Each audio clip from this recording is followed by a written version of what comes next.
I love when there's a guest on The View who schooled the ladies sitting around that table, and that is exactly what Dr. Phil is going to do on this clip. He's going to talk about the damage that we did to our children with the extreme measures that were taken by our government, and many of us knew it all along. Our children simply became collateral damage for the draconian measures that were taken by these world governments. But if there's one thing about liberals like those ladies sitting around that table, is that they love their government overlords. So they're not going to take what Dr. Phil is saying to them just sitting down. They're going to push back against him. But then, of course, he's going to come back and throw down the gauntlet. Check out the clip.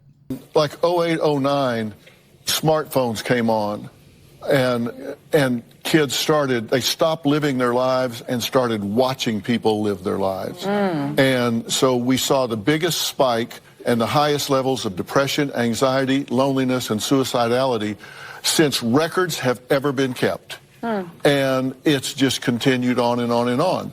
And then COVID hits 10 years later, and the same agencies that knew that are the agencies that shut down the schools for 2 years. Who does that? Who takes away the support system for these children? Who takes them away and shuts it down? And by the way, when they shut it down, they stopped the mandated reporters from being able to see children that were being abused and sexually molested, and in fact sent them home and abandoned them to their abusers with no way to watch, and referrals dropped 50 to 60%. So there was also a pandemic going on, and they were trying to save kids' lives. Remember, we know a lot of folks who died during this. So it wasn't, people weren't laying around eating bond, but, well, you know what? We're lucky. Maybe we're lucky they didn't, because we kept them out of the places that they could be sick, because no one wanted to believe we had an issue. Are you saying no school children died of COVID? I'm saying it was the safest group. They were the less vulnerable group, and they suffered and will suffer more from the mismanagement of COVID than they will from the exposure to COVID. And that's not an opinion, that's a fact.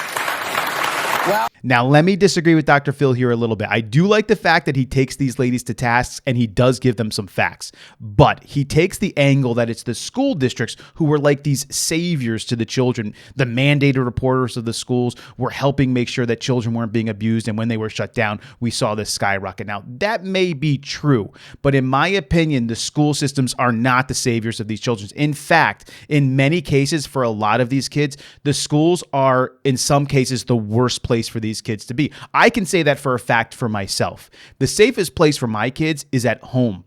The place where they learn the worst things is when they go to school. This is where they hear the worst language. They hear the most inappropriate stuff. They're seeing conflict and fighting, stuff that they never see at home that they are forced to encounter at school. In my opinion, the real big problem that happened here is the fact that we forced 3 and 4 and 5 and 6-year-old children to wear those masks nonstop, even as they were trying to learn, which means that they couldn't see the mouths of teachers or other students or other adults enunciating words.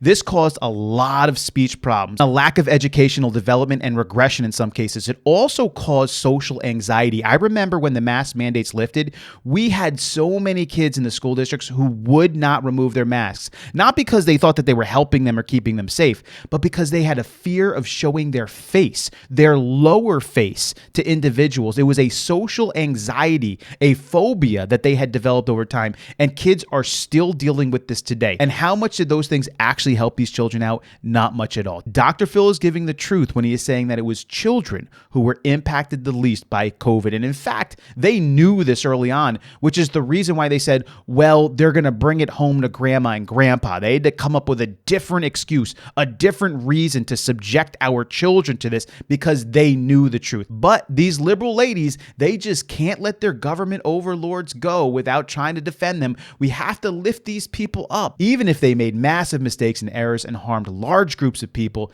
they still need to defend them.